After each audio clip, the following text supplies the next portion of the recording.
she's so fine. Hell of a hell of a blows my mind. Hell of a lights my day.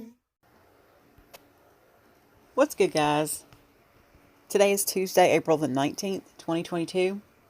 This is part 2 of 3 in a series that I'm doing regarding the Kenneka Jenkins case, and specifically the 911 call that was made to the Rosemont Police Department dispatch. Now, the first video I did was talking about the root of the racism in the 911 system. And I believe that is very important when you look at this case, to understand that history of the 911 system.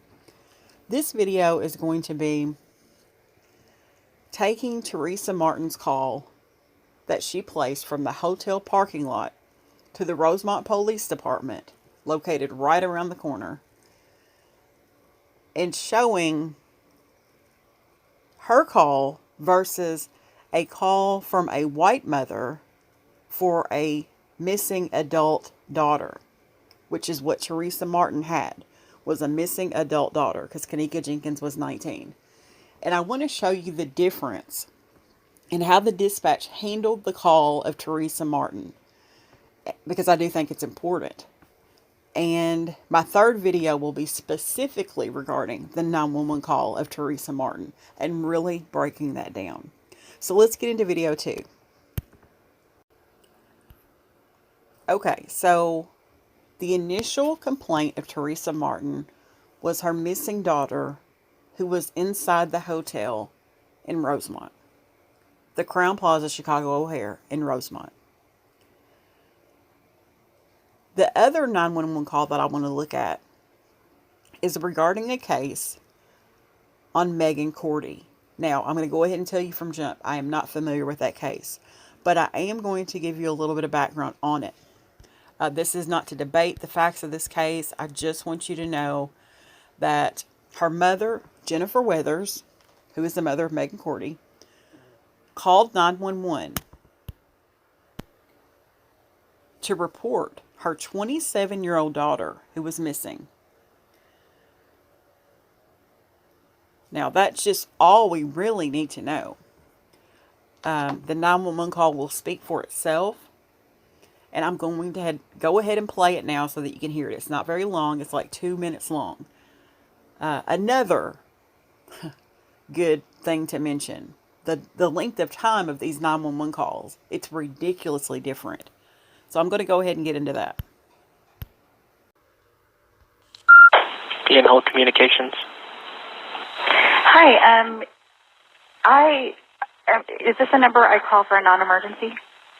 This is the dispatch center, non-emergency number. How can I help you? I'm sorry. My daughter has been missing since last night, and I'm getting kind of worried because she's supposed to work in 10 minutes, and I haven't heard anything from her. We were at a wedding, and she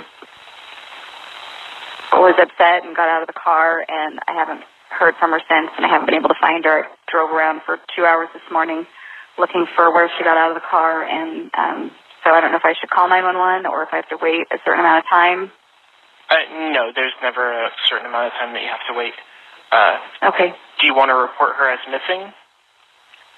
Yeah, I think so. Where was she missing from? I've checked the hospitals and I checked the jails, and she's not in either one of those. So the wedding was at Heiser Farms in Dayton, Oregon. And what is your name? My name is Jennifer Weathers.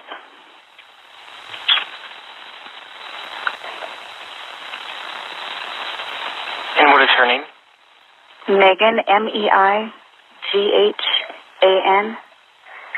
Cordie, Cordie.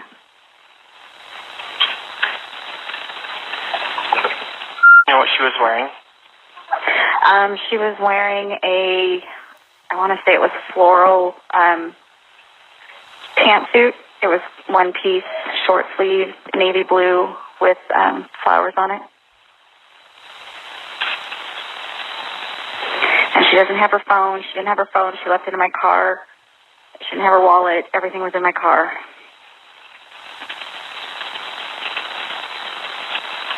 Okay, we'll go ahead and have someone get in contact with you, okay? Okay, thank you. You're welcome. Bye. Bye. Okay, so the call to the police regarding the Meighan Cordie case, 27-year-old that was missing, was made by her mother, Jennifer Weathers. Almost the first question out of dispatch's mouth: do you want to report her as missing? Almost the first question. They also asked her what her name was, asked what her daughter's name was, asked if she knew what her daughter was wearing. Then they told her, we will have someone get in contact with you, because she did want to report her as missing. The call lasted a little over 2 minutes. The dispatcher seemed very unbiased on the situation, just seemed to handle it. This is almost a by-the-book emergency call or non-emergency call for a missing person. It's as if they went straight from the manual. Okay? Now, let's take a listen to Miss Tereasa Martin's phone call to the dispatch. 911, where's the address of your emergency? Yes, I'm at the Crowne Plaza at O'Hare Airport, and I was calling because my daughter came to to a party here last night, a gathering with her friends, and now her friends, they said that they left on the front of the hotel, and she's not able to be found now. She's 19 years old. And you said that and you said the Crowne Plaza at O'Hare Airport? Yes, and they said that when her friends was asking earlier today, like about 4 o'clock in the morning, because they run the video cameras, they said that they didn't have no camera. But now I came, and it was a lady, she said that if she heard music, and she asked me that I want to go upstairs, and we went upstairs on the 11th floor, and it was someone came to the room, and she said that she did see my daughter there with a group of girls and a couple of guys, but that's all she just saw, because she was busy trying to get reception on her phone. All right, well then, you know what, are you sure you don't mean the Crowne Plaza in Rosemont? Yes, yes it is. I'm sorry, the Crowne Plaza in Rosemont. That's exactly where it's at. Okay, and sorry. No, it's okay. And have you and you said you spoke with the front desk? I'm sitting outside, right in front of the hotel in a parking lot right now. And they were saying that they haven't seen your daughter since she left, or? No, it's a different set. It's a different it's a new shift, and they said that they haven't seen her. Well, of course they wouldn't have seen her, because this is like 3 or 4 in the morning. And I just seen that she was here, because I just found the ticket where they entered this hotel. It was at 1:36 p.m. So hold on, this part her ticket, because this was on the 6th. My daughter wasn't here on the 6th. Okay, and you know, real quick, I'm just gonna see if maybe I'm gonna see if maybe she was here at all. What's your daughter's name? Her name is Kenneka Jenkins. All right, can you spell her? The room wasn't registering her name. She came with some friends here. And I just want to verify. I'm about to say I actually just came in myself. Probably been on shift for about 45 minutes, so I just want to make sure that maybe she didn't get arrested and sent on her. You know what I mean? I just want to double check everything. But Thank you. You're very welcome. But it doesn't look like we had any run-ins with her last night at all. Do you think it's possible maybe she went to one of her friends' houses, or she's probably? No, actually, because she had my car. She was driving my car. I don't like nobody to drive my car, because my insurance will not pay for nobody, no one besides her. And her friends kept calling my phone. I told them to stay out here. They stayed out here, but they called me like about 3-something in the morning.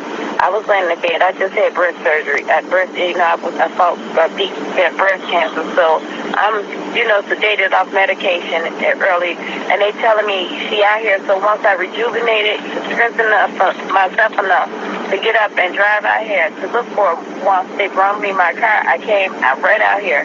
And I came to the hotel and I showed them a picture of her and I asked them did they see it. And there was a lady in the lobby and she heard me asking at the front desk and she said it was music. She did hear music. She called the one downstairs to report the room and come to find out it was the people next door. And when we knocked on the door, that person said that she did see my daughter downstairs with, it was like 4 of them, and it was 4 of them. And she said my daughter, she was with 3 of her friends, but her 3 friends said, which then, you know, these kids won't tell the truth. They said that they went upstairs to get her cell phone. And when they went to get her cell phone, she was standing in the lobby, in the front lobby. And then when they came back down, she wasn't there anymore. No, I completely understand.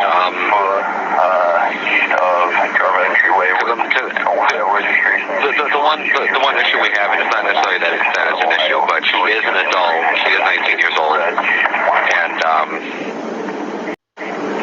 I mean, as of right now, she's 19 years old. That's my daughter. She's 19. Her name Kenneka Jenkins, K-E-N-N-E-K-A. No, yes. No, I remember that you told me that she was 19. But what I'm saying is that she, again, she's only been gone for a couple hours. She's, I don't know, maybe she's, she could be somewhere with one of her friends or something. Because I mean, it is only a couple hours since you hadn't seen her, correct? Or since her friends supposedly hadn't seen her. Correct. Let's say about 3 to 4 hours now. They said. They told me. It was like 4 o'clock in the morning when they called me. Yeah.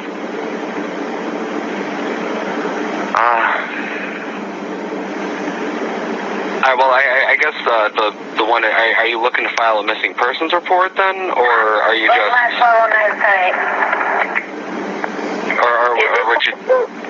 I'm sorry. Go ahead. I'm so sorry, Deborah. I just want to know, is it possible that maybe they can look at the cameras and see, it's because they send the police out here and ask them to look at the cameras and see if they've seen her on their cameras around that time? I was about to say, even if I did send an officer, it would take a little bit in order for us to get the camera footage and for us to pass it on to the detectives division. Okay. So what would you suggest? Well, again, the only thing I would suggest maybe just give her a couple hours. She could have went somewhere with one of her other friends. I mean, and who knows what her friends are saying is true. You know what I mean? Exactly. You could tell not to be saying. You could tell it don't sound right. I'm a parent. I've been young before, and it's not sounding right. It don't sound right. Period. That's why I came out here myself. Because and then it sounded like they had been drinking, honestly. Yeah. And I asked them, did she drink? And they said she had only 1 cup, but okay, my daughter ain't the type that normally, she can't even take liquor. Her liquor level is just like mine. We can't take liquor. We cannot take liquor. We take a sip of liquor, we drunk. Honestly. No, I completely understand. And I'm like, 1 cup is too much for her, and like I asked them. And then they end up with her cell phone. I pay her cell phone bill every month to make sure my daughter has a phone. How did she love her phone? I don't understand why would she leave her cell phone with you all and just go disappear? And she know I just had surgery. She know my predicament. Oh yeah. Well then, so that in that case, what I would recommend, just go home, relax a little bit, give it some time. Of all we know, she very well could still be in the room. She could just be passed out. Again, you know how it is. You drink it the night before, you get, whatever else have you. So just give it a couple hours. Maybe see if she'll get a hold of you again. Does she know your number? Yeah, she knows my number very well. She's very smart. Okay, well then, like I said, just give her a couple hours. You know what I mean? Give her some time. Again, maybe she went to one of her other friends' places, or maybe she is still in the room. Just knocked out. You know what I mean? Yes, I thank you. Okay, and so how long does it take for me to file a missing person report? Well, you can file it at any time. It just like I said, just give it a little bit of time. If you hadn't heard from her by, I want to say about 10, 11 o'clock, then by all means, give us a call again. You can come to the station, and we can help you out from there. Okay, I live in Chicago. Would it be better for me to come back to you all station, or should I go in Chicago and make out a missing report? I think you can try to file it out in Chicago. They may tell you to come here since it happened in our town, but I do know that since she lives with, obviously she lives with you in the city. I think this might actually fall on them. Or at least they'll be able to take the report, and then they'll get in contact with us, and we'll be able to help them out with the investigation from there. Okay, well, it doesn't matter, whichever one. If I have to come back out here, I'll come back out here, but as long as, if we be able to see, if I come, okay, I give it till tomorrow. It's 24 hours. After 24 hours, do you think they'll still be able to see the video camera of today, the surveillance camera Yes. for today? Yes, we'd definitely be able to get the footage. Okay, thank you. All right. I'll do that. Okay, thank you so Okay. much. Okay. You're very welcome. Have a good day. You too. Thank you so much. You're very welcome. Bye-bye. Okay. The length of the call itself is telling. It's almost as if the dispatcher is discouraging her from filing a missing persons report. I mean, he tried to even throw her off on Chicago because she lives in Chicago, and this happened in Rosemont. He never asked her if she knew what she was wearing. He never asked her her name. Those things matter. And if you don't think that those things mean something, this might not be the channel for you, because all of this matters in this case. You have to look at this case from every single angle. And a lot of people don't want to look at it from this angle. But when it comes to the 911 call, I think it's very important. Because to me, they treated Tereasa Martin, they just really blew her off. Almost from jump, really. So I just wanted to point out the differences in how a call from a white mother for an adult female child differed from a call from a black mother regarding a black adult female child. And it is important to look at that. So I just wanted to do that in this video. And in my third video, my next video in this series, I'm going to break down the call of Tereasa Martin to the 911 dispatch. So I thank you guys for watching. I hope this makes you think a little bit.